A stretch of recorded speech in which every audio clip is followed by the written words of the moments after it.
Do I have any creases in my t-shirt or anything, like where the mic is? Lee is older by about 60 seconds. I'm older by about a minute.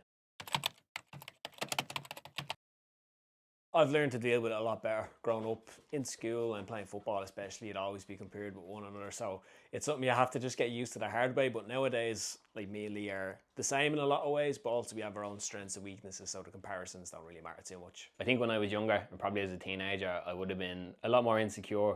And everything I'd done, whether it was in sports or in school, exams, whatever, I would have compared how I did against how Adam did.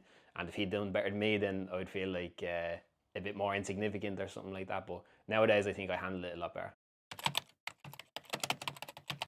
We can't, but we tend to think pretty much the exact same thing about everything, and we tend to have like very similar opinions on a lot of stuff. So we can't read each other's minds, but for like 95% of things, I could probably guess what Lee is thinking. I think we like intuitively, we both kind of can pick up on the other person and how they're feeling and their mood.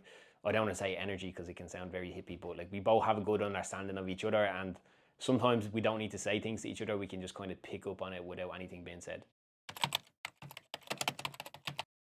I think the relationship is probably the biggest thing. It's literally someone who you've known from the second you were born. You've been through everything in life together, and I just don't think that's something that you could replicate with anybody else. Probably how many times you get asked the same questions, like can you read each other's minds?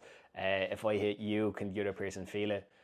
Yeah, I think as a twin, I've probably been asked those questions. If anyone knows that I'm a twin, they're like normally the first questions that they ask, and it's probably well over 1,000 times at this point. I would pick to be a twin every day of the week, 100%.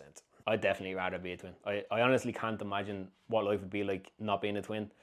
Yeah, it's different. It's hard to put into words because obviously I've never experienced the other way of being an only child. But no, it's definitely like my best friend, the person I'm closest to, the person I trust the most, is also the person I share the womb with. So I don't know how else you would replicate that in life if not being a twin. So every day of the week and twice on a Sunday, I would pick to be a twin.